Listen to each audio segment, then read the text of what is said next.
Welcome to Podheim, Jiroc's Valheim podcast. Let's give him the business.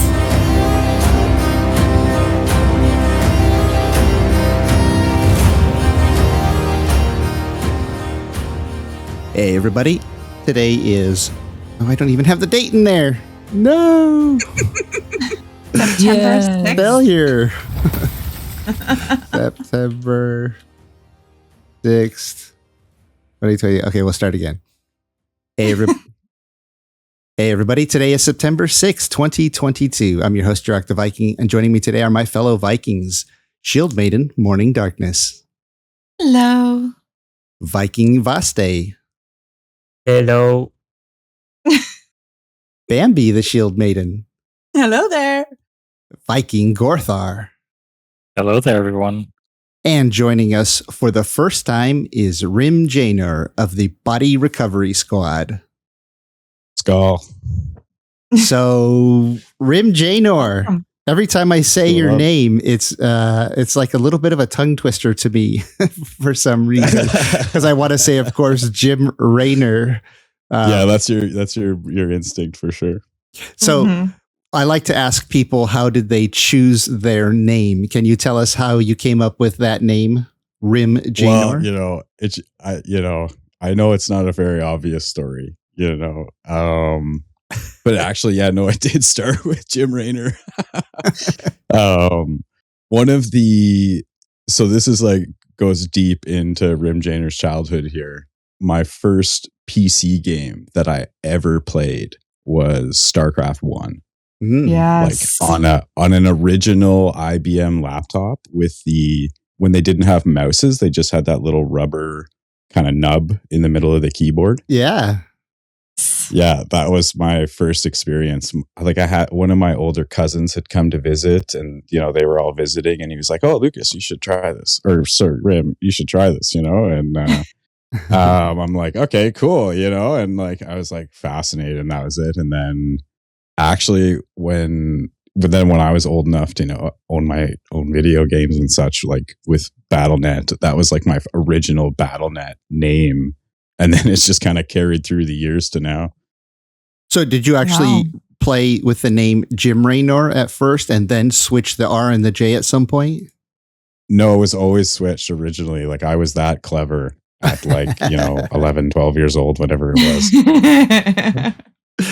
Wow, and you kept it the whole time.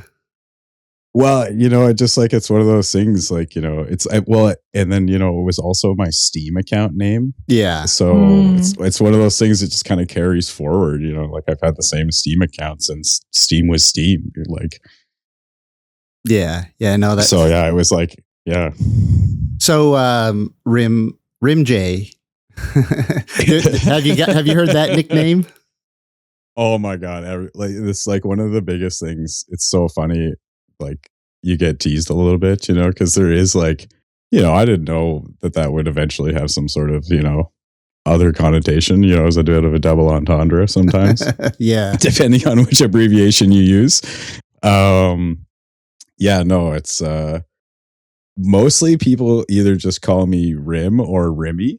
Rimmy. Rimmy's, there you go. Yeah, Rimmy's like kind of the funny one. Everyone's like, Rimmy, what's up? So Rim, are you? What part of the world are you from? Originally, I'm from kind of like southern eastern Ontario, which is like eastern Canada, and then I currently live full time in western Canada. Okay. Cool. All right. And then, so you mentioned StarCraft. What were some of your favorite games before you discovered Valheim? Oh man, there's a big list there. So this kind of goes into like my own history of video games as well. And that like my four kind of like myself and my three core friends, the four of us, regardless of being divided by distance, gaming has always kind of kept us incredibly close. And with the invention of online multiplayer and co-op games, especially co-op survival games, that just kind of became like our niche.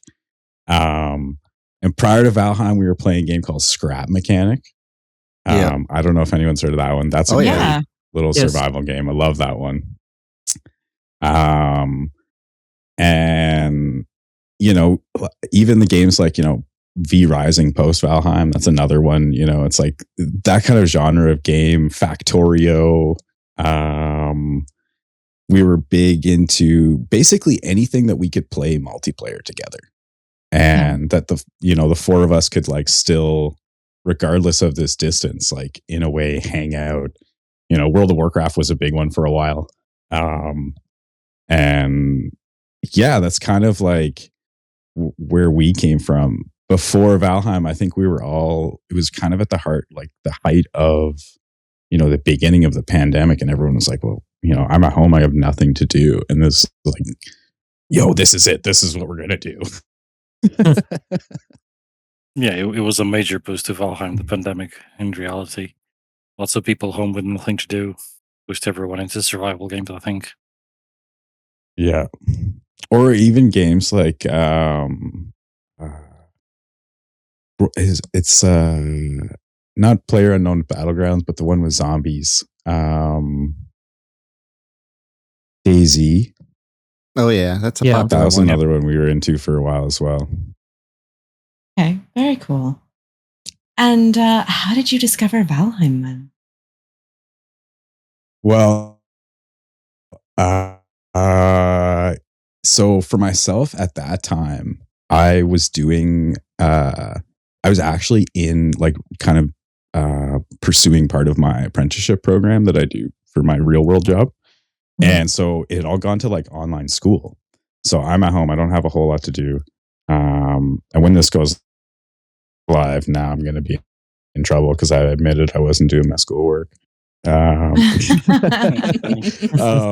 But there's a couple like, you know, like in the, you know, the age of YouTube, there's so many great review channels now, and a couple that I follow are more directed around sort of the like indie scene. And for myself, I found, and I don't want to speak for everyone, but I think it's kind of like the reason we love Valheim is that like these indie developers are putting so much heart and soul into these games, and then not like gouging you for the price of it. So he had kind of like done this review, and he was like, this is the best survival game I've ever played. Like, it is hard to believe this is an early access game. You know, if you, whatever you do with your money, like you should spend it on this game. So I was like, and this had only come out, this is probably like, you know, 8 or 9 days after Valheim had come out, we'd seen it. And I was like, oh, wow. And so myself and one of the original founders, who's like also, you know, one of my best friends in real life, were like, man, what are you doing tonight? I was like, I just discovered this game, Valheim. I think like I'm going to buy it. Like, and I think everybody should buy it right now. And so him and I bought it, and then that was it. Like, you know, 550 hours later. Yeah, that's awesome. A lot of people either get the recommendation from a friend right away, or because it was so popular on Steam, I think almost regardless of what type of game you were playing, it probably showed up on your Steam homepage if you didn't get it recommended from somebody. And Vaste. So yeah, why don't you tell? You mentioned you found something. So why don't you tell us about that something and how it became? So how Body Recovery Squad came to be? Yes. Well, to be honest, like it's kind of a funny story. And it like it almost like it wasn't intentional. I didn't like suddenly have this light bulb go off and was like, guys, this is what we should do. You know, this is going to be huge. It started because of the inevitable experience that I think many of us had in the early days of Valheim when we discovered the plains for the first time. And you realize those mosquitoes were way deadlier. And so we had the like, you know, 6 hours and, you know, of swearing and staying up to 4 o'clock in the morning trying to recover ourselves. Oh yeah. So the next, go ahead. Sorry. No. Continue, please. Oh, okay. Oh, yeah. So basically, the next day again. So this, I'm basically at home every day with the dog, doing online school. So everybody's just kind of on Discord. So we're kind of chatting about it. Like, guys, oh my God, last night was insane. Like, I'm so glad we made, like, we finally, we were able to get our stuff back. Like, if we didn't, we would basically be back in the Stone Age. That was everything we had. Yep. So, at the same time too, like for myself, I spent a lot of time on the Reddit, like, and I was looking at different Reddits, Valheim Reddit, and the most common post too is people dying to mosquitoes. So guys, how cool would it be if, there was a group of people who came into your world and were like, got your stuff back, and then like, poof, we're out, like, have fun. And then like, that's basically how it started. I made a post on Reddit. I didn't expect it to really go anywhere. And then I kind of like went to bed that night, and I woke up in the morning with like more Reddit messages than I ever thought I would ever get. Wow. And it was like, oh, wow. Okay. So this is a thing. So then we started just doing it, the four of us. And it was like high stakes recovery back then too, because we were using it like based on whatever we had got to at that point in the game. So it was all our own resources, like our only boat. Yeah. So that was, it was that was kind of how it began. And then we created the Discord, and then it's kind of just evolved from there. And compared to that first mission you had, how does that compare to the last mission you had, for example? How does that first one compare to the last one? Oh, well, we're so much better organized now than we ever were in the beginning, like I was saying, it was super high stakes in the beginning. There's only four of us, and we had only really just gotten good at the game. We had one boat, and nowadays, we have a full warehouse full of boats and supplies. Wow. And, there's like 70 of us. There's not Wow. yeah, I think last count there's like 72 or 73 operators if I'm correct, including myself. Nice. That's a lot. So what was the craziest recovery mission you did? Oh my God. Well, it's like we had this one client who is kind of like famous in our Discord, and his Discord name is Old Gred. Or his name is Gred, and he earned the nickname Old Gred because he was one of the first like frequent flyers, as we like to call them. And it was like in sort of the early days of the service, and he had kind of discovered us, and he wasn't like a really good gamer, so he'd constantly get himself into trouble, and he would kind of look at the wiki, and he'd get way ahead of himself. Oh no. So he's like discover things like the Surtling cores, and then he's like, well, how do I get Surtling cores? And the wiki tells you to go and fight, I forget the Surtlings themselves. Well, where are the Surtlings? They're in the Ashlands. No. in the early days of the wiki, it wasn't, people hadn't figured out that Surtlings are also in the swamp, or that you could get that stuff in dungeons. It was just like, oh yeah, these. So this guy, we call him also, he's earned the nickname the Raft Lord. So he was able to traverse the entire continent from the middle all the way to the bottom. This is before he's even built a carve. He doesn't even have a workbench down, let alone a house. And he's already in the Ashlands. So with every recovery, Gred's story gets better and better, and then he at one point he just messages into the Discord asking for someone to be able to use their forge, because now he has access to black metal because we recovered him from the bottom of the world. So he has a portal, so he can just go back and forth. Like he just will fight the same fulling for an hour and a half. And then he moves on. Like he's fighting with a club. Like he hasn't even like left the meadows yet. And this guy is already, getting black metal. Oh, So the pinnacle of the Gred story, which is before I get too sidetracked, at one point he decides he's going to now go fight Yagluth. He hasn't even fought I think he had only just fought up to Bone Mass, and he's like, oh, but I really want the thing from Yagluth, and so that was it. That was his sole mission, and he's still got the starter club. And yeah, like he comes in, and somehow the game, there was a bug really early on that was really infrequent. It used to happen with Motor a lot, and then also with Yagluth, and it would spawn more than one. Oh no. It was like a connection, like world save issue. I like don't remember the intricacies of it, but that's basically what it was. It's like if you summon them within like a couple seconds or a couple seconds after the world save, the game processes it as you double summoned. So he's like, yeah, I need some help fighting Yaglu. So a couple of us go in the world and we get to where the Yaglu thing is, and it's not one Yagluth, it's 3 Yaglus. Oh no. No. And it actually took 6 of us going in there with Gred. And it was one of the most epic battles I've ever seen, you know, and I'm pretty sure somebody has a copy of it somewhere. And yeah, I was like, so and at that point, the best part of it all is we get him. Gred finally gets his stuff back. 3 Yaglus are dead. He goes, you know what, guys? I think I'm going to go build myself a house. After Yagluth. We're like, okay. And then that was it. He's like one of the only people in our Discord who actually has a vanity roll, and he's got like, and he has 2 of them. He has Wrathlord and Old Gred. Wow. Did all this action get copied onto or streamed or recorded somewhere?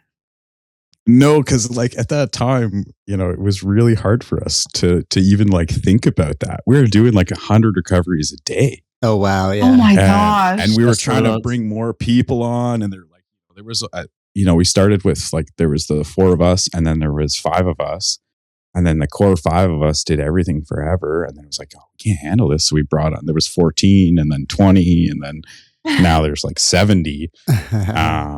Amazing. 76. Yeah, 76. There we go. Yeah, thank you, Gopher. And so yeah, it's like been an incredible journey up to this point, because it's one of those things like we never expected any of this, and here we are. Yeah. So it sounds like this is like a pretty epic ordeal. You know, what have any of the squad died during these recovery missions? And like, what do you do? Like, how do you prepare for that? That's a great question. That was a fantastic question. In the early days, yes, we died so much. One of the founders, Roleplaying, is like so notorious for just like, we're coming near the shoreline and he's running full speed jump off the boat, you know, like he's and then a couple seconds later and he's overwhelmed and dead, and it's like, okay, we're not here to recover you.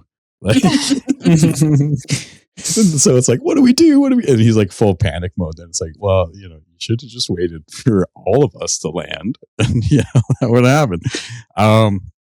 In the early days, definitely harder for sure, because it was, you know, we didn't have caches of stuff to do things.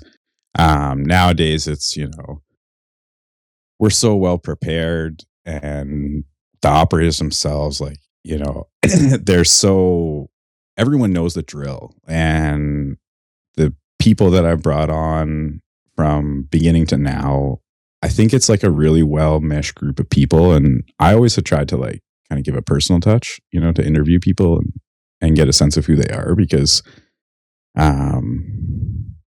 know, it's kind of the experience, you know, and so it's, you know, if Ian goes in and he's like, oh my God, I'm so overwhelmed, I died. It's so easy for us, like within our sort of our internal channels, to be like, hey guys, I need some backup. And then, you know, in a couple seconds, you'll have like, yeah, I'm ready. Let's go, baby.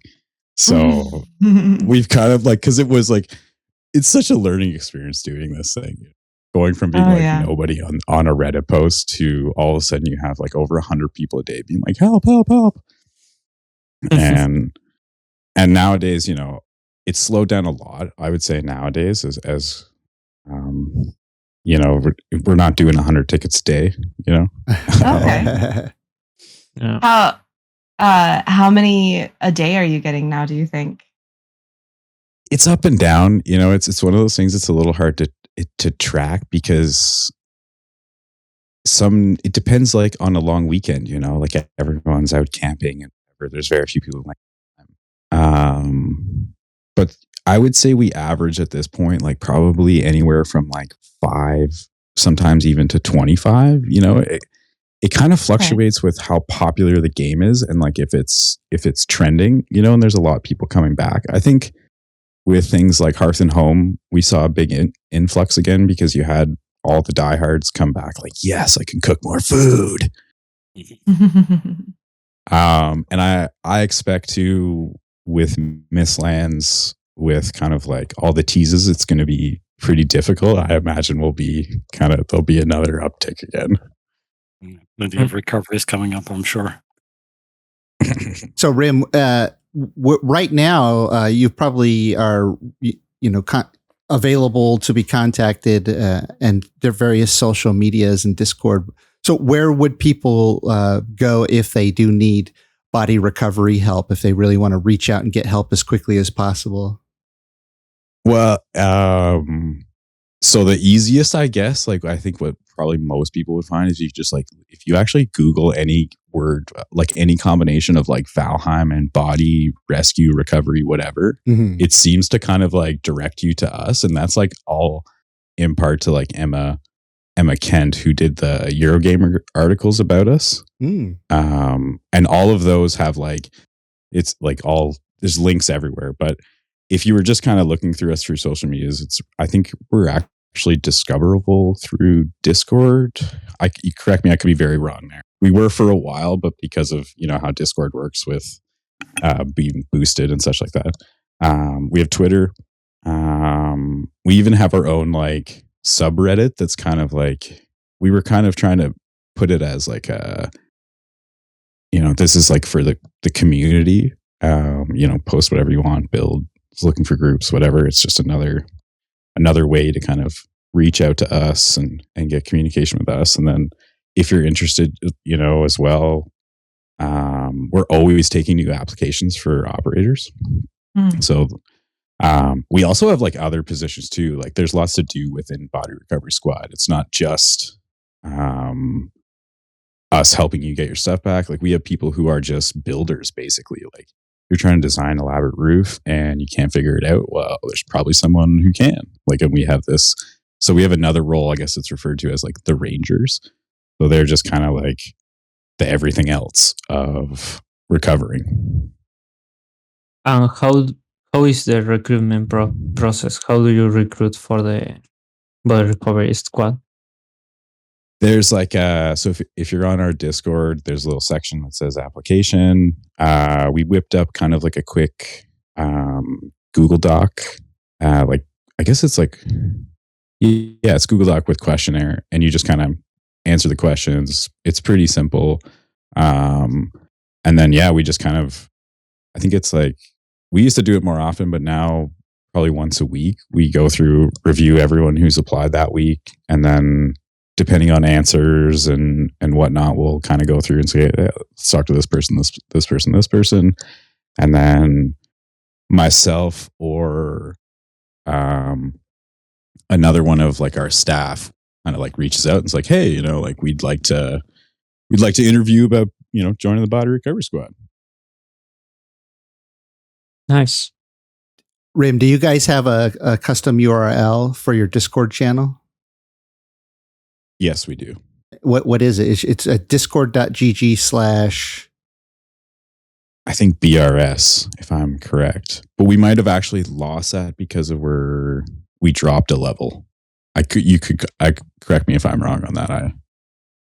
I just tried it, and the join URL service number 6 online, 43 members. I don't know if that's you. No, probably not, because ours is usually around the 6,000 level. Yeah. 6,000? Yeah, it's not .gg/ BRS, so I'm not sure what it is, because that took me somewhere else. It may, because of our, where are we? Yeah, I think because of our current level, like our Discord level, I forget how that works. Yeah. With based on boost and whatever, we've lost that. Yeah, I was always wondering if I would lose mine too if the boosts went down. Yeah, right. Like it's one of those things. we do have like a pretty permanent link that I typically send around that just like direct welcome to the channel kind of thing. I can share that in the podcast chat. Yeah. If you send me, you can just DM me the link, and I can. Actually, I see it here on your Twitter. Yeah, so it looks like if people want to hook up with the Body Recovery Squad, hang out with you guys, get to know, sound like a great bunch of folks over there. Especially like you're out there, you're doing a service for the community. So that, obviously these are people who like to help each other and hang out. So people might enjoy just hanging out with you guys, or if they want to sign up to be one of the Body Recovery Squad members, or if they need help from the Body Recovery Squad, I recommend that they go to your Twitter, and because you have your Discord link right there in your Twitter, and that's probably a great way for them to jump in and start talking and getting to know everybody over there and seeing what's what. 100%, yeah. And anybody interested, feel free to apply. We accept everyone. And just so one question I actually get a lot is, what is this going to cost me? And the service is 100% free, all run free. So yeah, we're just here to help, and we have some other cool things come down the pipe that we're not super ready to talk about yet, but we're kind of spreading the brand, and kindness is our goal. Yeah. So since you have things coming down the pipeline, it's fun when you find a little niche that sort of takes off and people gravitate towards it. I got lucky with, my YouTube channel a little bit, and then people wanted to play on a gaming server that I didn't think anybody would want to play on. And then you've put out this Body Recovery Squad, and people are gravitating towards it because I think just about everybody's heard of it. Do you guys have your own server yet? So for us right now, it is something we looked into in the past. Like, it was something a lot of pardon me. So we never expected the sort of the community side of Body Recovery Squad. We always kind of just developed it to be like a customer support ticket to use to go back to like Blizzard and StarCraft and Warcraft. You know how you would open like a ticket and then eventually you get answered? It was like, that was kind of like, okay, well, let's do the better version of that, but that's kind of what the basis of it. That's kind of why we'd use the word, like the moniker of like operator, like my, my like official title, and you can't see me, but I'm doing air quotes, is chief operator.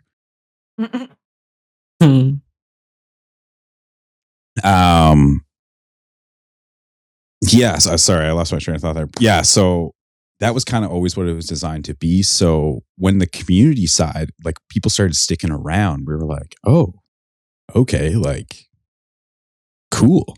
So we looked into doing server services, but it's one of those things, we haven't figured out the minutia of it. And it's like a lot to take on top of the other stuff we're kind of like more driving BRS towards is, for myself, like, we're kind of thinking and looking into kind of becoming like having a charity side to us as well, so that kind of to give back outside of the virtual space. Yeah. So that's something we're kind of talking about and looking into, and I think it's something like, just from meeting people and hearing the stories, and like everyone is in their lowest moment when they make a ticket, and then they realize like, oh, these guys are awesome. Like, they're just here to have fun. Okay, let's have fun getting my body back. And it's not a 2-hour depressing endeavor. It's like this 20-minute epic journey of laughs and good times. And, there's something about that, we've had people be like, man, like, I was so depressed, like thank you so much for giving my game back, and it's like, okay, could we apply that somewhere else? And like, can we give back in another way and use the brand in like a really positive real world way? Yeah. Yeah, that's awesome. I love something like this because it's definitely one of those things that's giving back to the community. And it's also, it goes in line with a philosophy that I have on all my servers, and everyone here can tell you that I talk about this all the time. But whenever anybody talks about, doing something on the server or maybe allowing a new mod or different things like this, I always say, well, as long as it's adding content and not taking away content, as in, not making the game like sort of like automatic or whatever, that it's great that if we do something, it adds content to the game. Just this way, we always have more to do. An open world survival game like this in early access, there's only so much content. And I think survival games are really built for the players to sort of create their own content as a community. And that is exactly what you have done. You have just basically created content for yourselves. And then other people have seen that and said, you know what? That's awesome content. I want to participate in that. And so now they have more content in, going out and helping people. And it's just awesome to see that. Oh, you're gonna make me cry, Jiroc.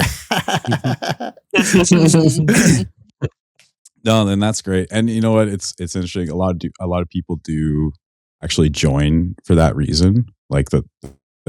And when I see that on people's like applications, like I just want to give back, like, or you guys help me and I want to pay it forward. Like, don't tell anybody, but I'm probably more inclined to actually interview that person because I'll be frank. A lot of the time I'm not super concerned with if you're the best Valheim player. I'm more concerned if you're a really nice, like kind person, because that's what we're all about. Yeah. Kindness is like one of my first rules to join my servers. It's like, be kind to everybody. Like, I mean, it pretty much is the only rule you ever need. You don't need any of the other rules, but be kind pretty much covers everything. Tell you guys a little secret here, in case you guys don't know. It's because of the VRS that I'm still here. I almost had quit Valheim a long time ago. And I found the BRS and started playing. And that's the only reason why I stayed playing after all this while. I would have simply quit it a long time ago if I hadn't found them. Wow. Yeah. And you're not going anywhere. No, I don't think so. Yeah, that's awesome. No, and that's like... Yeah, go ahead. Go ahead, sorry. No, you go for it. Oh, I was going to say, it's like one of my favorite things about doing the whole process is like guys like Gorth, like meeting him and then like, he has like this connection to you guys and like, it's like this really cool network community of people and everyone's kind of doing their own really cool thing. And I don't know, it's just like, I feel so blessed to have been able to like meet so many people from so many different walks of life. And it's all like thanks to this like thing Valheim, True. Yeah, that's true. Valheim itself has it's a unique experience, not just a unique game in the world of gaming, but something about it. It's hard to put your finger on exactly what it is. It's probably a whole combination of things involved with the way the game works. But yeah, something about Valheim that's bringing really friendly people together to have a huge variety of experiences that are unlike any other gaming experiences I've ever had in any other game I've played to date. Oh, I think he hit the nail on the head for sure. It's like we definitely had the conversation amongst ourselves. Like, it's like, is it nostalgia? Is it the graphics? Like, what is it? Right. But yeah, it's almost like something that harkens back to like the PlayStation 1, PlayStation 2 adventure games. Like, I don't know what it is, but I remember after I punched my first boar, I was in love. Aw, poor boar. I knew Fabby was going to say that. You should have said deer for sure. You should have said deer. Yeah, if you could punch a deer, good luck getting up there. You got to sneak up to him. You said anybody can join, so even if I'm the person you need to body recover all the time, I could still join you guys. Oh yeah, because you have lots of experience being recovered. Then you know the deal. There's no training process that you're in, right? Awesome. Well, cool. It's been awesome learning about the Body Recovery Squad and some more details. And we're going to have Rim join us for the rest of the podcast too. So we're going to go on to a couple of quick announcements. Not a lot of people know because I haven't done a video on it yet, but I've been planning on it. Summer is so busy, especially here in the US. We just had a 3-day weekend with 112, 115 degrees Fahrenheit yesterday and about the same today morning. 112 the last 2 days, which is 45C for those of you who need a different metric. For the rest of the world. Wow. Yeah. But so summer's keeping me busy. But obviously as more updates come out, there'll be more content coming out of my channel. But in the meantime, I've been working a lot on my new Game Master Patreon level, and I've got quite a few people signed up for it already because basically, an early access game doesn't have a lot of content. And I've got a whole bunch of handcrafted content over here, and everybody keeps asking, well, Jiroc, all those videos you put out, how do I get to do that content? If they don't want to join my servers to play on, because they want to play with their friends or they want to play single player. Well, so I created this Game Master Patreon level, and you can download our Season 1 adventure map, and you can play that. It's got over 50 locations. Our Season 2 map, which is running right now on my servers, will be available for download to my Game Master Patreons in about a month. And then I've also got a separate world called the Jiroc's Adventure World, where you can sort of like the Body Recovery Squad, where wherever their characters are living, they jump onto another server to help somebody. My adventure world is like a playground. It's like going to Disneyland. You can just bring your character from your own world, and you can try your grit at some of the custom POIs that I've placed. And every few weeks, I add some new POIs to it and upload a new version. So you can just constantly, try new locations. You could even load it up in Steam or on your own server to play with friends if you wanted to. And if you're into like creative building with mods, I have a whole bunch of blueprints with really cool POIs, modular dungeons, these build palettes that I use, and all kinds of cool things like that. You can build in creative mode, especially if you're creating content for other people. These are invaluable. I have other server admins who have signed up on my Game Master Patreon level just to get some access to this. I also have a couple of modders that hang out in my private Game Master channel, so you can ask them directly for new features and or ask them questions about how mods work. And they respond pretty quickly because I've been working with these guys for like 9 months now. So we communicate several times, almost daily. It's during the height of some of these mods being developed, I would have 20, 30, maybe 50 DMs with some of these guys every day. And then I have miscellaneous downloads for config files and admin commands and helpful binds, all kinds of cool stuff to help you if you're interested in that. And if you want to play on my servers too and have access to all those Game Master perks, the elite Patreon level or higher is what you want to get for that. The elites on my server, they also get some cool perks. They get a sky platform just below Yggdrasil. So like way, way, way high up in the sky, you can build up there. You get a waterfall platform. Great. Oh yeah. You like the sky platform, Bambi? Yeah, I love them. Yeah. It's scary to build on them, but I love them. Yeah, then you also get a waterfall platform. Like most people haven't seen that waterfall too, really well unless you've gone sailing over the edge, unfortunately. But you need to be real close to be able to see them. Yeah. So we came up with this idea to have these floating magical platforms over the waterfall there, and you can build a house or whatever you want there. And so there's quite a few people who have done that. And then we also, those patrons get a frost cave with a custom seed, so you can get any seed you want. A lot of people love that giant frozen cave, or the one with the big water cave. Get one of those, and we have a mod that allows you to build inside of them, and that's an optional mod you can run on my servers. So pretty cool stuff there.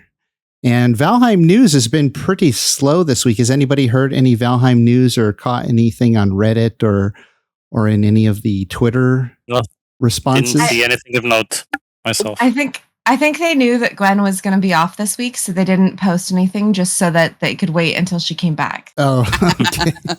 That's it. Most likely. Or they will post it between now and the Friday when the podcast is uploaded, and we'll have to do something else. Oh yeah, that's happened before. We say, Emergency news update. yeah, we've said there's no news, and then news comes out before the podcast comes out, and then so you're wondering. Yeah, I was just gonna say, Jiroc, if that happens, feel free to message me, and we can do like a quick snippet of a recording to like insert into this section right here. Valheim news. Yeah. Or we could say, just kidding, there is Valheim news. That's cheating. Yeah. And then videos over the last week. Again, busy summer, so just the podcast up. But we do have an exciting, we have a monthly build competition. And this month we're doing a feast decoration competition where people are putting together tables and rooms for a big feast, and there's all kinds of clever ways they can decorate a table with food and other items for a really cool feast looking area. And so we're going to do a competition of that, and I'll be streaming that this Wednesday. And Gwen is unavailable this week, so she probably won't be doing many videos this week. But Morning Darkness, what have you been up to over there on Twitch? I always want to say Twitter because it's the twa. Uh-huh. I see. Well, I will also be recording the upcoming feast competition with you. Yep. And I don't have an entry, so I will probably be joining in to help judge as well. Awesome. If you'll have me. Yeah. Well, I need somebody who knows the all the intricacies of doing some of those decorations, because I'm sure you've been working with Gwen a little bit and done a lot of those little decorative elements. And I haven't done a lot of those detailed decorating with item stands. So yeah, I'll definitely need another set of eyeballs to point out some of the cool stuff to me. Sure, absolutely. But one of the things we did do on my no map adventure. So I keep inviting other streamers in to come and do the different adventures. And one of the streamers came in. She's like, "Oh yeah, my chat is telling us to summon 2 bone masses to fight." So we summoned one and we fought it. And then she's like, "All right, let's go 2. Let's go 2." And there were only 4 of us. Did you see that That's episode? just a good Ray? time right there. I wish I had been there. Oh my gosh. So we summoned 2. So there was 2 of each of us per bone mass. And then half the team died. And then another person died. So I was the last person standing. And I'm like, okay, how do I kite these 2 bone masses? And so I ended up dragging one of them into sort of an alcove of trees where there was a Surtling spawner. And people are like, "Oh no, bone mass doesn't take fire damage." I'm like, "No, he does take fire damage. The thing is, it's very small amounts, but it's easier to just kind of pick at him and not let his health regen." Yeah. While I'm here trying to dodge all of his ads, and as he's flinging the blobs and the skeletons from his armpits, as we found out in one of the last podcasts. Yeah. Sorry about that. I did not know that. Oh yeah. He reaches into his armpit for those things. And so I'm dodging those, and the other bone mass is behind him and can't get into me. So it was perfect. I was able to mostly stay alive. I think I only died twice, and others died a few more times than that. Yeah. Or less. I don't know. I wasn't really keeping track at that point. I was just sort of trying to keep going. Yeah, a lot of chaos. Fantastic. Man. Yeah, so it was good times. But I just had my iron mace. I didn't have anything too special, and my root armor, not even fully upgraded root armor. But man, 2 bone masses at once really ups the ante. Let me tell you. Does it double the ads too, or does it already know that there's one set of ads coming out, and so it doesn't add the second set? Oh no, they both throw blobs and skellies. From their armpits. Yeah, so even Yep. more chaos. Oh yeah, the chaos was real. But so we'll be heading into the mountains next episode, right after we do the feast competition. And then I've started another kind of treehouse build. No, I'm not surprised. Well, okay, so I had been asked to visit someone else's server to build a storage, and so I've done my trick, or not my trick, but Kondo's trick with the chests, and I've built up the storage. It looks really great. I've decorated it. It's got great lighting. I'm super excited about it. It's got comfort, it's all the things. And then they were saying, "Oh yeah, we want to rebuild the kitchen too." And I said, "Oh, really?" So I started looking around. They needed some thistles, so I was just kind of picking through the Black Forest, and then I see this little island, and it's right next to their little port. And I think to myself, it'd be really cool if I planted some trees there and built a kitchen. A kitchen with a lighthouse at the top of one of the trees. Wouldn't that be great? That sounds incredible. I have an obsession with building high up. I don't know. Well, So, yeah. Yeah. So, Vaste, did you get any videos up this week? Vaste, we don't hear you. Okay, the mute, sorry. After we pass the treehouse trauma, I posted 2 videos. One, a short one that is the classic mountain wolf sailing. That is the only way you should be sailing. Oh yeah. What is what is the mountain wolf's way to sail? Start from the top of the highest mountain in the server and go down to the sea, falling down. Oh, so like a snow sled on a long ship. It I went would say spectacularly well. It went amazingly well, didn't it? not the second one. The second one was more like a free fall. Oh. And yeah, it ended up in my usual death, like most of the sailings, but it was really fun and really weird. We end up being stuck in one of the rocks, and everyone got launched from the ship, and the ship suddenly destroyed. It was like it got so buggy that the destroy of the ship was there, but it was actually destroyed, and it didn't load until a few seconds, and everyone was already launched into the face of the mountain. No. That's a question I need to ask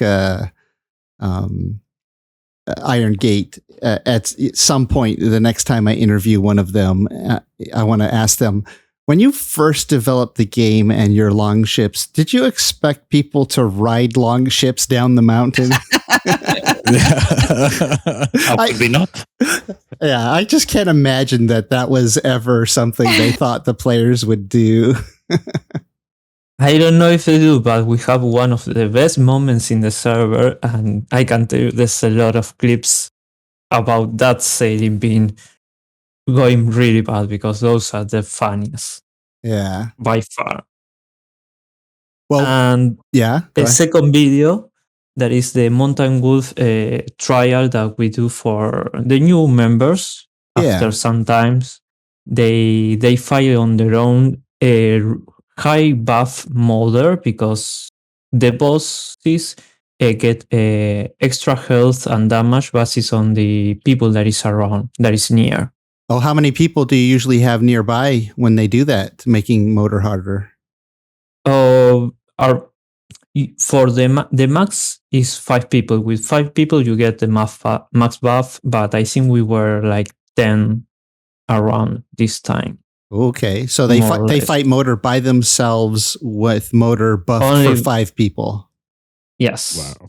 Oh. Which makes a lot of difference, and this time they were really good, because the new guys didn't die at all. They did really well, so they passed with honor Tobe and Bit Guy. But we have a third fight, which was a show run, the Halitosis Kid, and That was a fun he, ride as well. he failed in so many ways. But to his Oh, defense, no. in his defense, he was trying to fight Motor with the knife. Oh, Oh my So- gosh. Wow. Oh, the knife. Yeah. It was really funny, but from the start, I knew that it was something was going to happen. So you He got the higher skill score with that modder. He killed Yeah. almost everyone watching. Yeah, I died a couple of times watching that. Oh wow. Oh. And you captured this on video and released it on your channel? It's in my channel. The link will be in the description, I hope. Yeah, absolutely. Yeah, you guys should definitely check that out. The Mountain Wolves, they do trials for new members, fighting Motor, and I've heard a lot of the exciting stories, the different things that go on. And yeah, I want to see Halitosis die trying to kill it with a knife. Because he's always talking about the knife, so yeah. Yeah. In part of when she uploaded the no map run she did in a stream with one of the modders in the Game Master channel, Schulz, and they tried to do the mountain cell, but they didn't know how to do it, and they needed my help. But they end up trying the catapult, the Viking catapult, and that's the best moment in all the stream. Oh yeah, you talk about Gwen's stream? Yeah. Yeah. When they launched Gwen and Jules, one of the Jules. modders, they launched them across the map using the harpoon.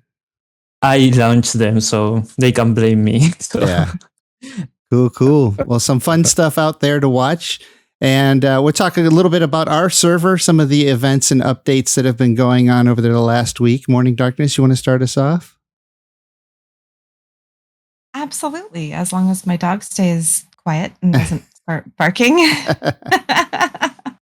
So I've also recently been invited to play on a fairly heavily modded server. And I have to tell you, it is such an interesting thing when you go around and you have to, make wooden arrows to go and get feathers from birds. So I made a stack of arrows and I started firing it at the birds. And the birds dropped an egg. And I was so excited. I was like, there are eggs! That's funny. And so, I mean, there has to be something to be said about, playing the game in its vanilla state and the way it was meant to be. And, there's really something special about that.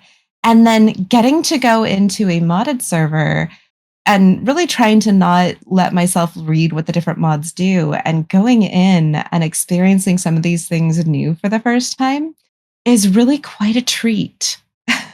Oh yeah, it's almost like new content, like from Iron Gate, but it is.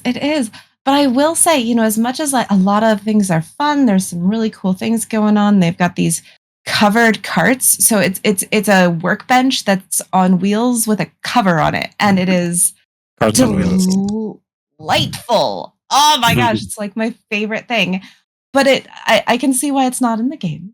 But those eggs, man, I would love to see those in vanilla game because it's totally a reasonable thing to add it to the game, and it would open up so many foods. And I'd love to see eggs in the game. Well, I was going to say, we're talking about server news. We're putting together a heavily modded server that will be launching in October at some point. And Condo's doing all the QA on that for me, so I can focus on content and things. But if you guys want to see eggs dropped from birds, you should definitely talk to him and try to get that added to the list of mods. So sorry, Jiroc. I got slightly distracted because my family was trying to get the baby monitor. So no worries. Let's start again. No worries. So, yes, go ahead. No, I was going to say, what other announcements do we have? Oh, so we do have a new member. And so this past week, we would like to welcome Captain Cordite, Game Master Patreon, and welcome to Jiroc's servers. Yeah, The yeah. server. Yeah, welcome. Yeah. And again, the Game Master Patreon level is for the downloads and the Game Master channel access for creative building and downloads only. So that they won't be playing on our servers actually, but yeah, they have access to all the downloads and for those who have access to the Game Master channel and can get over there and talk to him or her and get to know because they're doing a lot of things in their single player games and so they come on to the Game Master channel or they have a little server that they're running with friends and they want to, or some of them have big servers even. They want to ask a lot of questions and they're doing some really cool stuff that gives us a lot of ideas too. So it's great to have that sort of section, the admin section of the community, all gathering together somewhere in our Discord server from various parts of the world of Valheim. It is really cool to see what some people do. And yeah, hopefully you enjoy the new content. So Gorth, you did the Great Folding event this week where the resource server resets every 2 weeks. And how did that go down this week? I think people enjoyed it. I hope. There was a big move by the Undead General to try to open up the gates to Hell and see if he could do a power move and maybe get some action during the daytime as well. His action was thwarted, was defeated by the Vikings and Shield Maidens, and they were able to save the resource server, leaving them to be able to farm in peace during the daytime. Because during the nighttime, well, same rules still apply as before. Nice. And that was it. Okay. Yeah, and from my side, Ares found his way into the Season 2 and left a few soilers to annoy them in the spawn, or near it, at least. I should explain. So Ares is Vaste's admin role-playing character god that goes into the game to give the players content is a nice way to say it. I was about to ask, what's for the people at home who don't know? Yeah. Several of the admins have these role-playing characters that are like gods or some kind of like hero or something, and they'll go in and spawn stuff and create havoc for the players during different things. And that's hilarious. Yeah, it's a blast. Yeah, it can go both ways. Either try to kill them or help them have some fun. I did both in one stream, which I spawned a bunch of things to annoy them while they were mining silver. Yeah, you did. Yeah, I did. I got shoes killed a few times also when I think Capalix was safe. That was a mistake. I will need to try next time.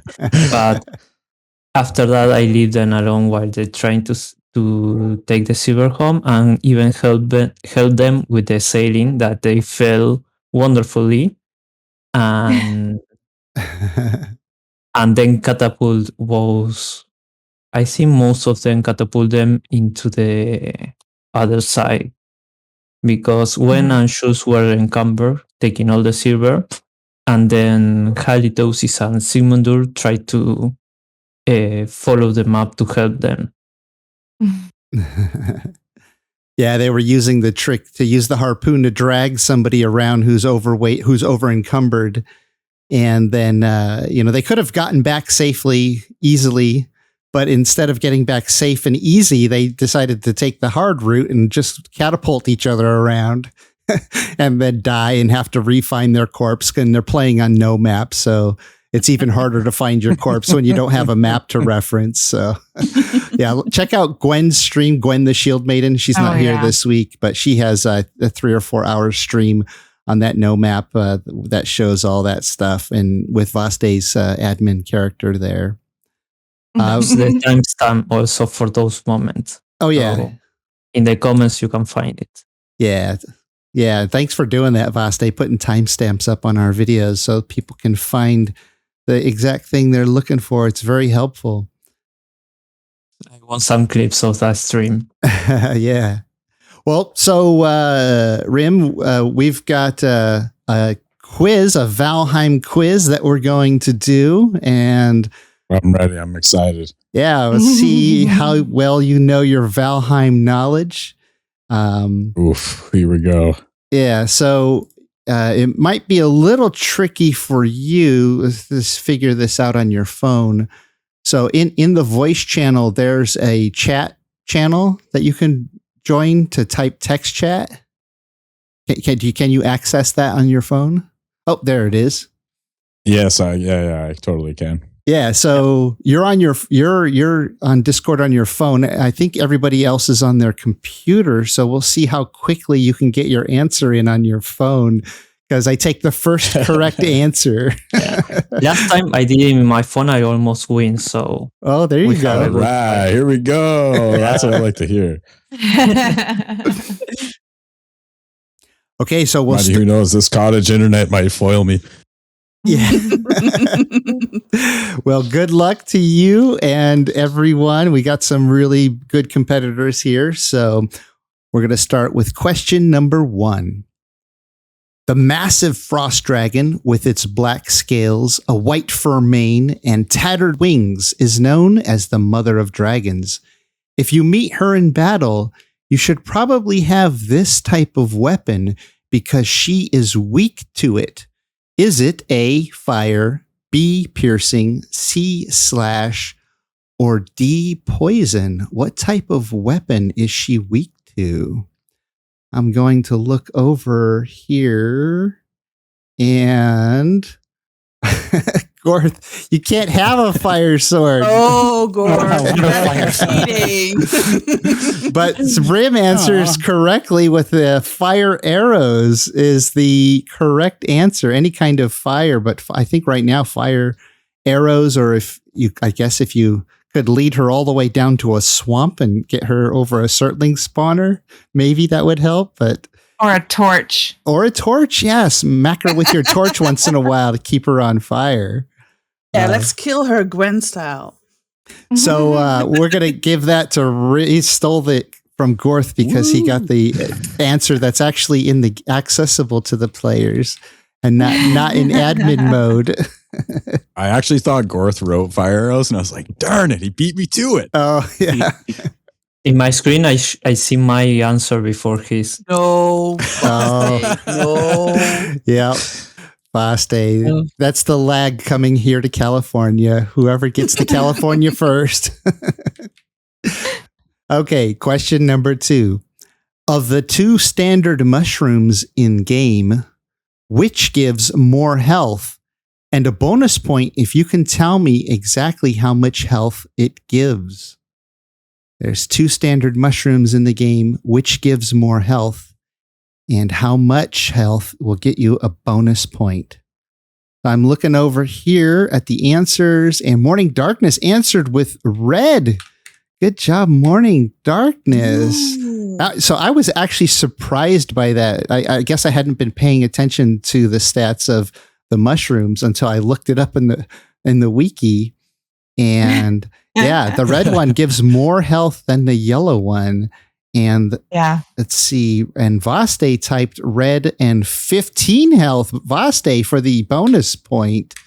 It does give 15 health. Good job, Vaste, on the scoreboard. Okay, So can we have Robot Vaste back again? I know he's stealing points. Okay. Question number 3. Your workshop gets an order for lots of orange banners. What 4 materials will you need to stock up in order to craft them. Now, this might be a little tricky because it's one of the newer items added to the game.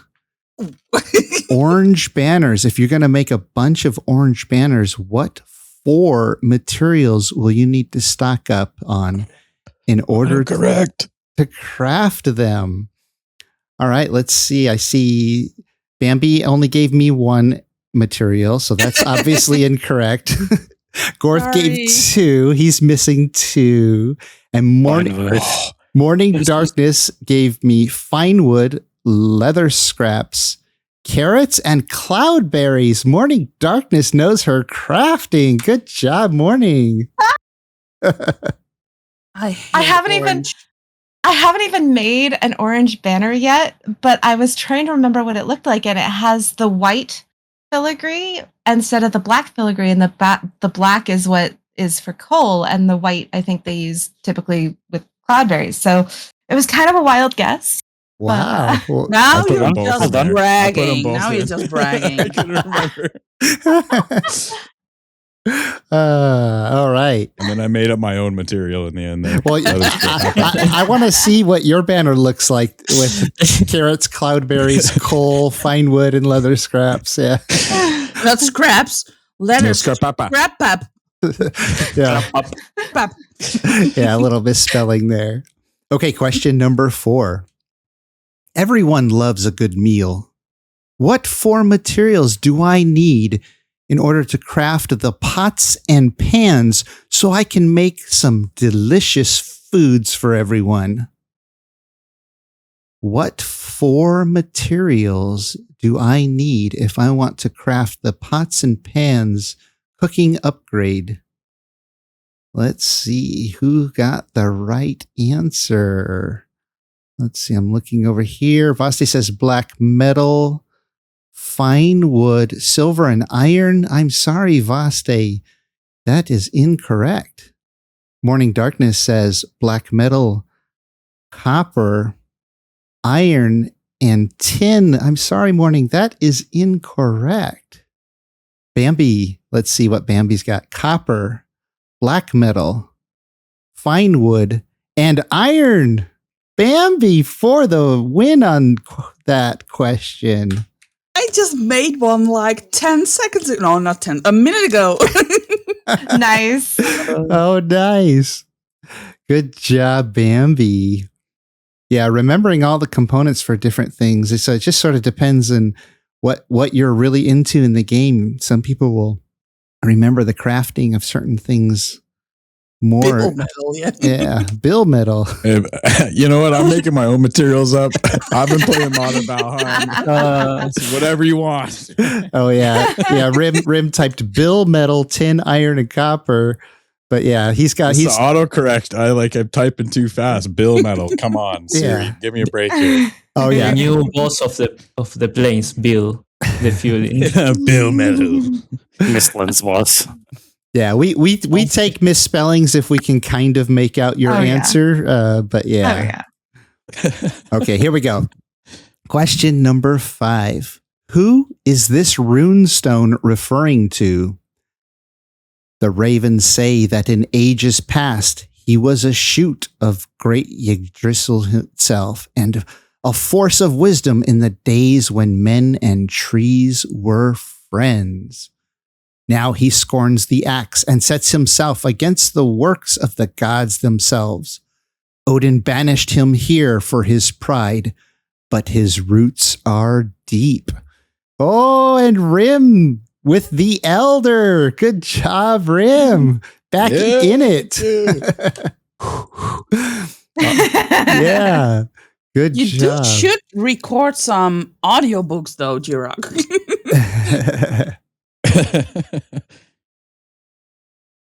So do a quick update since we're halfway through our questions. We got Rim with 2, Morning Darkness with 2, Bambi with 1, Vaste with 1, and Gorth with a 0. Oh. He'll get in there. All right, number 6.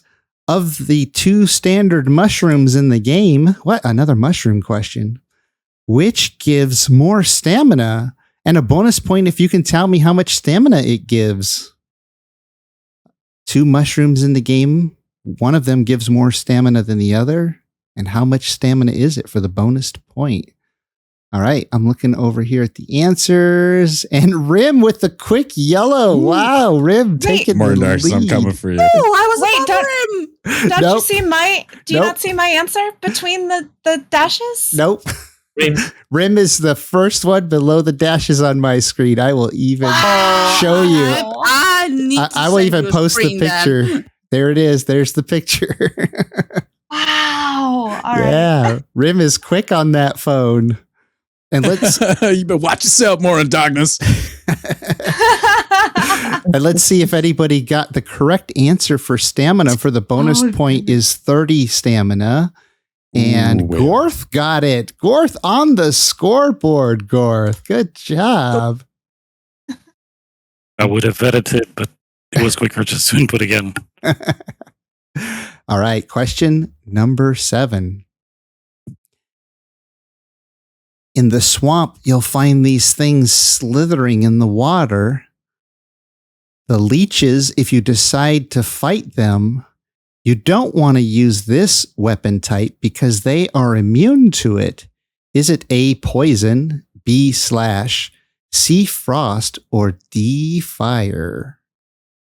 Leeches are immune to which damage type?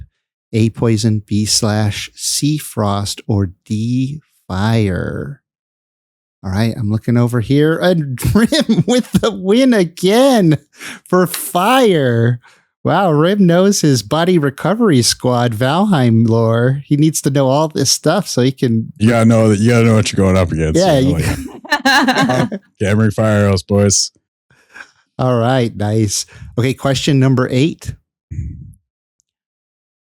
Once again, you run at the oh wait, I should explain this before I read it. So this is one of the dreams that you've most likely had in the game. Once again, you run at the head of your warriors, the weight of your father's weapon in your hand. What weapon were you wielding in this dream? Was it A, a hammer, B, a sword, C, an axe, or D, a mace? Which weapon were you wielding in your dream? Was it your father's hammer, sword, axe, or mace? And Rim steals the point again with axe. That's my favorite dream. That's my favorite dream, to be honest with you. Nice. Oh, nice. Because you know why? Because I feel like the axe is the most underutilized weapon in the game, and it was my favorite when I first started playing. Well, yeah, it's double utility, right? It chops trees Been and using kills enemies. Yeah. I've been using it quite a lot lately. It's clunky at first, but with some practice, you get used to it. Yeah, wait till we This get. doesn't have the middle attack. That's my Yeah. one beef. Yes. Yeah, we want the middle attack to be a throw. That would be awesome. Oh, that's what I think. Like the God of War throw. Yes. And then you click Wait, it again, it comes back. Wait a minute. Wait. There's a mod for that. Yeah. God, okay, well, I can't wait to get back to my There computer. goes. Yeah. He's like, I'm going to install that mod. Everybody, it's standard issue now, Body Recovery Squad. Okay, question number 9.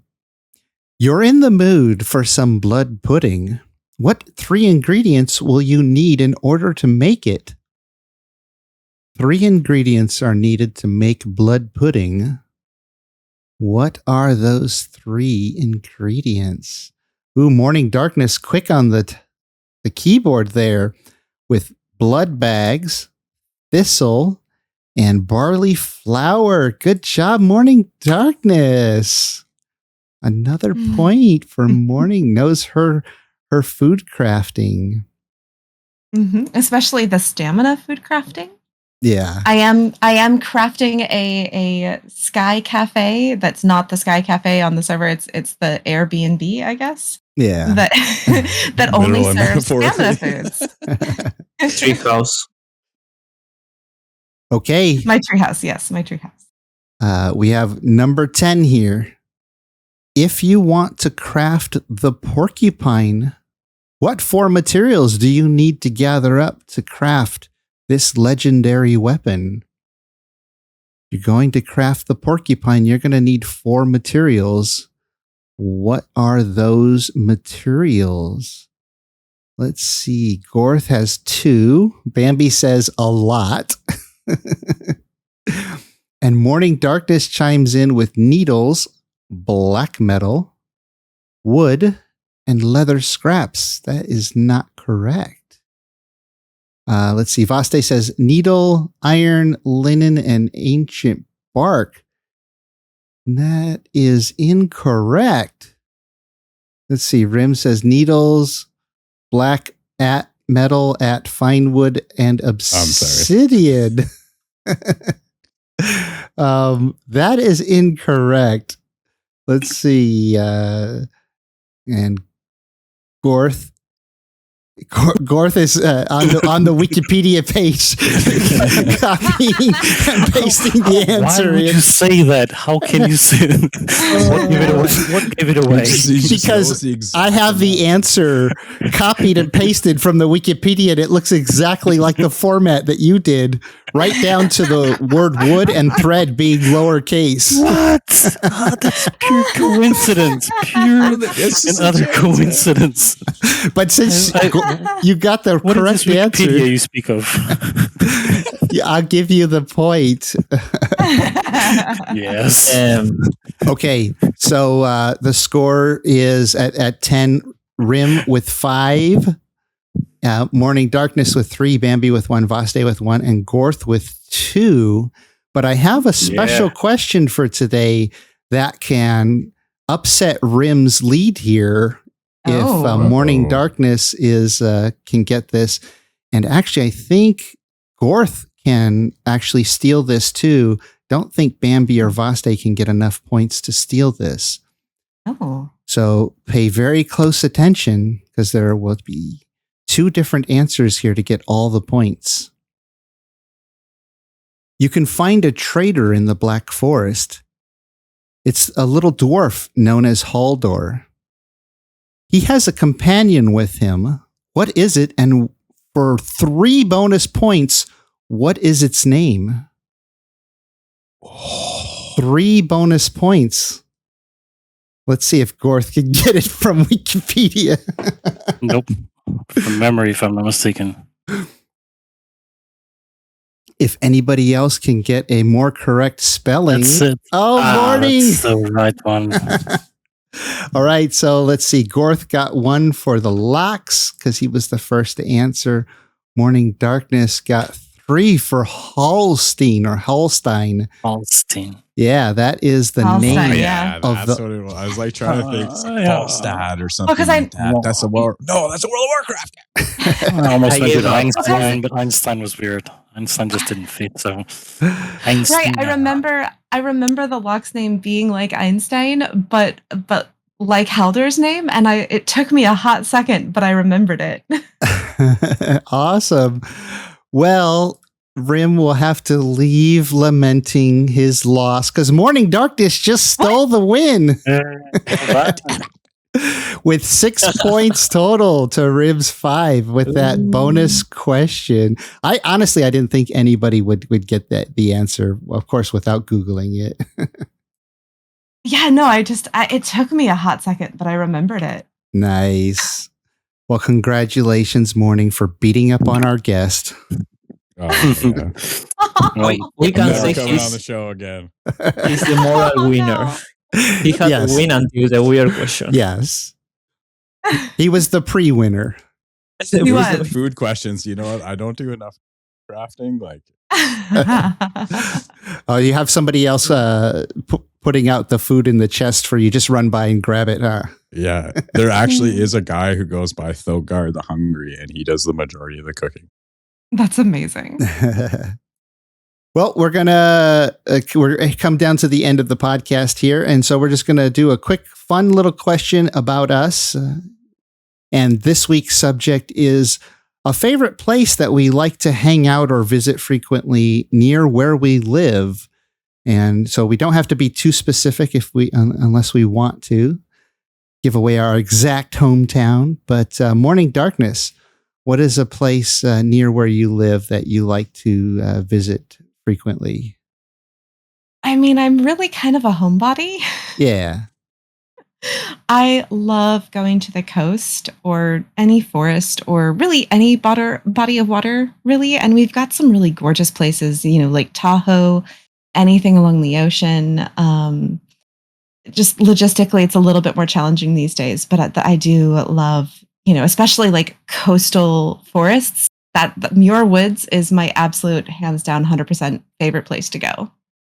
Oh, yeah, it is. If you ever get a chance, Morning Darkness and I live in California in the San Francisco Bay Area. And yeah, Muir Woods is one of the most amazing places in the world. If you ever visit California, you definitely got to add that to your agenda. And it's probably one of the most accessible parks that I've been to. Yeah, don't they have? It's been a few years since I've been there, but they have a like a wooden walk path that goes through one of the little garden, whatever you want to call it, like grove of trees, right? Of redwood trees. Yeah. It's actually a lot of it is paved, and then there's some wooden bridge, or not bridge, but like platforms and stuff too. Yeah, no, it's incredibly accessible, so it's really lovely to go there. Awesome. Yeah. So, Gorth, what about you? Well, I'm not a person to go out much myself. When I do go out, I like to go to the beach, and there's plenty of beaches around here, the area of Lisbon where I live. Oh, awesome. But You live close to luckily- the beach. Fairly close. A drive away, Yeah. but fairly close. And I am lucky enough to have a big woods coming out of the backside of my house. So whenever I need the nature, I just basically need to walk a couple of steps and I'm there. Nice. Yeah, that's normally my go-to place. It's the woods. Oh, awesome. What about you, Bambi? Oh, we don't hear you, Bambi. Sorry. You're still You're still muted. We lost Bambi. No, Oh, no. Bambi's lost in the woods. He got the hunting event. That's why he needs to run. I swear it wasn't me. Not this time. Not this time. Well, I will say mine then. Yeah. So, Baste, what's one of your favorite places to visit? In the city I live, there is a museum, and a natural science museum that is really well set up. And I like to go from time to time, especially when I was younger, because they have a really well set up dinosaur space that when I was really young, I was into them. So I really like it. And it's well known here because of that particular exposition. Oh, nice. Yeah, I love my. So Can you hear me now? Yes. Yeah, the Bambi's back. Hey, welcome back. What were you going to say, Vaste? No, that I forgot. I was just going to add that I really love natural history museums. Whenever there's one anywhere near a place that I visit, I always try to go. And I've been to New York a few times, and their natural history museum is amazing. If you haven't been, if you ever go to New York, you definitely got to check it out. Bambi, what about you? What's one of your favorite places to visit near where you live? Yeah, I don't know if you guys know the monkey towns, the indoor playgrounds. No, but it sounds awesome. No. Tell me more. Anything called Monkey Town's got to be awesome. Yeah, I'm just like, saw that in the script. I'm just like, yeah, I got to know about Monkey Town. Oh, you guys don't know that? Oh, we have to bring it to America or Canada then. Yeah, it's like an indoor playground with slides, and they can climb up a lot of stuff. And for me, that's the most amazing place to go, because the children are playing all the time, and they have like lounge areas for the parents.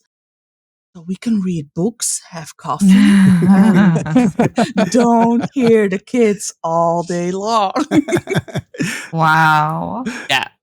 But in the winter, I like to go to the Tialf. I don't know if you guys know that, but Do you guys know speed skating? I don't know if anybody of you follow Yep. that. Yeah. T-Alf is in Heerenveen. It's like the speed skating heaven from over the world. Ooh. Actually, in my place. So yeah, if we can go there and watch the World Cups or something like that, yeah, that's amazing to be there. Oh, nice to have something like that too, so close by. Yeah, I always tell the children, where live in a place they know all over the place, all Yeah. over the world. Yeah. Well, yeah, as I mentioned, I live in the, or let me ask, Rim, do you have a favorite place where you live that you like to just hang out or visit frequently? Oh yeah. For myself, it would be, well, I would say semi-frequently, and it's not necessarily close to where I live, but I basically take my vacation here every year. And I go back kind of, my parents have this beautiful cottage on a lake. And so like I spent already like 3/4 of my vacation just there doing nothing. And like I, grew up there. It's kind of like the family cottage. So that's kind of our go-to place. That sounds awesome. So yeah, I live in the Bay Area, so there's lots of really cool places to visit whether you live here or you come and visit as a tourist. There's just so many amazing things to do all over California.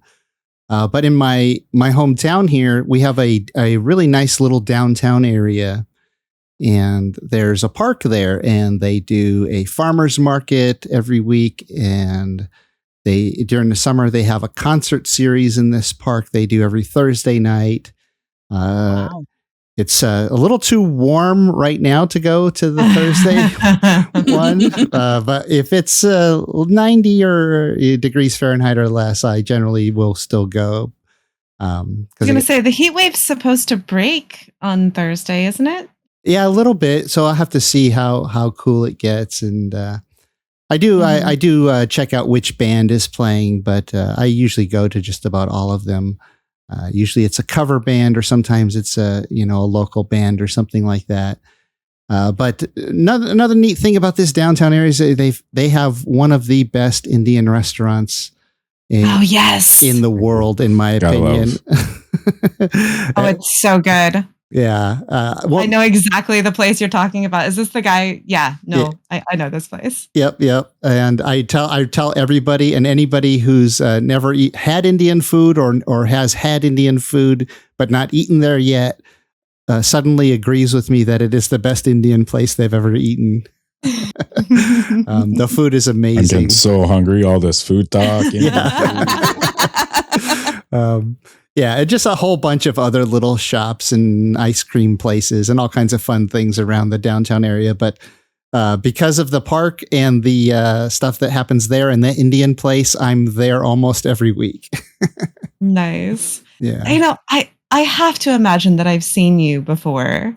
Oh, possibly. Yeah, it's funny. Morning Darkness and I live about 10 minutes apart, but of course, because of the pandemic and other things, like we just have not had the opportunity to get together yet. But someday. That's a small world. Well, seeing each other is bound to change, right? Right. Yeah, on Saturday.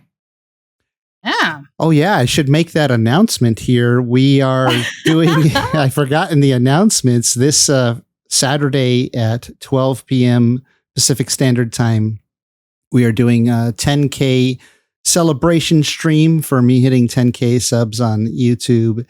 And Gwen and I will be doing a face reveal. Morning Darkness already reveals herself on Twitch, so she'll be joining us that way. And we'll have some of our other admins on as well. And we'll be talking about all kinds of fun stuff, doing a Q&A, maybe playing some games and some different things. So if you got nothing going on, or you just want to have something playing in the background, tune in to my YouTube channel to watch that stream and see old Jiroc's face. There might be some surprises as well. Oh yeah? Ooh. Maybe. Now Bambi has my curiosity up. What's that, Morning? I got my shirt in today. For tomorrow. Oh, you already got yours? I didn't even get mine yet. I got my shirt in. It's too big, but I'm glad I ordered the larger size because, but no, I have my 10K Jiroc shirt. And if you guys haven't gotten your 10K Jiroc shirt, it's absolutely fantastic. I love it. Oh, cool. Yeah, I got a brand new design for my avatar and logo. They give them the business logo, and yeah, it says the big 10K on it. So if you want to celebrate with us, if you send in, as a matter of fact, if you DM me your picture on my Discord, I'll flash it on the stream if you want. You can reveal your face or not, just to celebrate with us. But yeah, I have a new design. My merch store is all cleaned out, and there's just 2 shirts up there, 2 new designs, and one of them is the 10K. Yeah, so cool. Well, we've come to the very end here. Want to say thank you so much for joining us on this podcast, Rim. Well, thank you for having me. It's been a real treat being here today. And Thanks for coming. Thank you to everyone else for joining me this week. Thank you. It was so Thanks fun. for having us. Oh, that was It was a great great podcast. That's it for now. Have fun out there.